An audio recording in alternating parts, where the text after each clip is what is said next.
It is such a pleasure and an honor to be here today.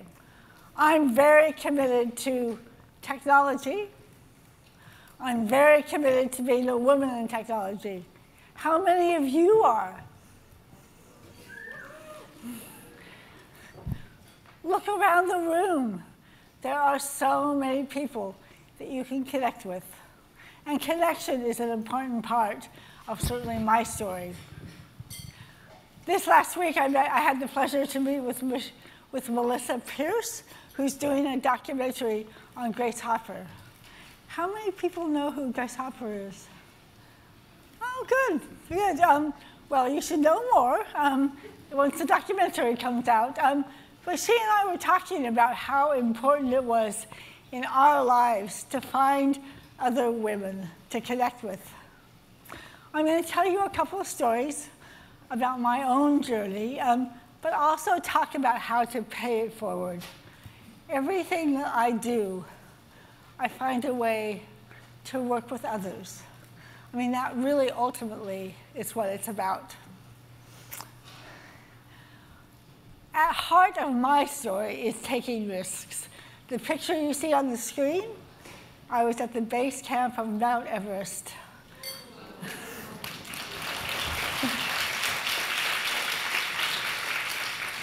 Something I had always wanted to do. I was a technologist. I'm a computer scientist by background, and I worked in the semiconductor field. I built chips. That's what I did. And a lot of my self-worth and self-awareness was as a technologist.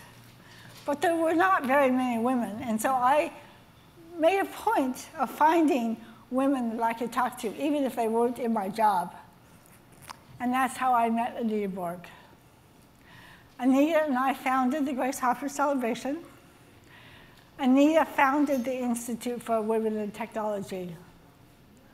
She was then, 2 years later, diagnosed with brain cancer.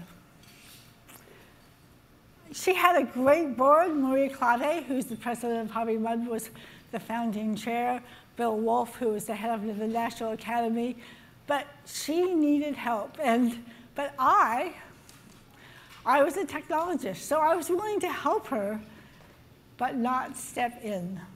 They did a search for a president, but the financials they couldn't attract the right people. So I, rather reluctantly, I stepped in as interim president in 2002 of June, and that was, and how I have stayed. So not only did I take the risk of going to an organization that needed my help, I took a left turn. I think that often careers are about seeing opportunities and going for it. I have the best job on the face of the planet. You know, nowadays, I do work with lots of people who are starting nonprofits. This last week, I met with 2 young men who are starting a 501c3 to have computer coding camps at local universities. When people reach out, I make the time. Just like when I needed it and I reached out, other people made the time. But I do often think that we don't take enough risks. How many people can remember that time when there was something that you really wanted to do and you decided not to do it?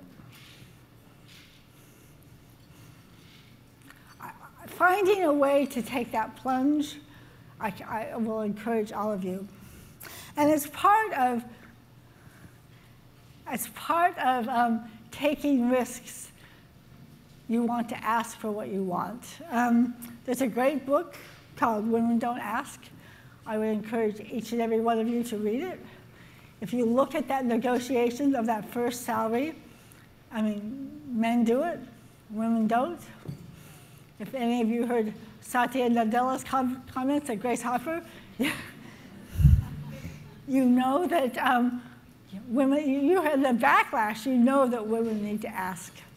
You can see that in this picture. This is Alan Eustace, who's on our board, who's at Google. with all these people around him asking him for help and advice. When I went to Malleable Technology, which was we built a voice over IP processor, they gave me a good salary, and they gave me stock. The CEO was somebody I knew. And once again, I was taking a risk. I was employee number 4. We had enough money in the bank for 6 months. We built that organization. We sold it 18 months later to PMC Sierra. And I hired the vast majority of the people in the company. So imagine my shock when we were sold and the amount of shares became public, that my peer on the executive team, there was 3 of us, had significantly more stock than I did. I was hurt. I was ashamed, and I was so angry. And so I went to my boss, this person who I was sure was going to take care of me. He knew what kind of contributions I was making. He knew how significant my contribution in the entire part of developing the company was. I asked him, why? Tell me. And he said, you didn't ask. Since that day, I really make it a point to understand what I want and to really decide what it is that I'm asking. But perhaps more important, and this gets back to the fundamental belief that you have to pay it forward, I talk to others about it. We have one of our 2 student board members is a young woman from Southwestern, and she's now graduating, looking for a job. And she and I were talking about the fact of how important it was to reach out and ask for what you want. It's just one of those things that I take home every day. And then the last point I'll make about taking risks is to ask for help. On the screen, you see the people who are the most important to me, my most important connections. On the left is my PhD thesis advisor, Carver Mead.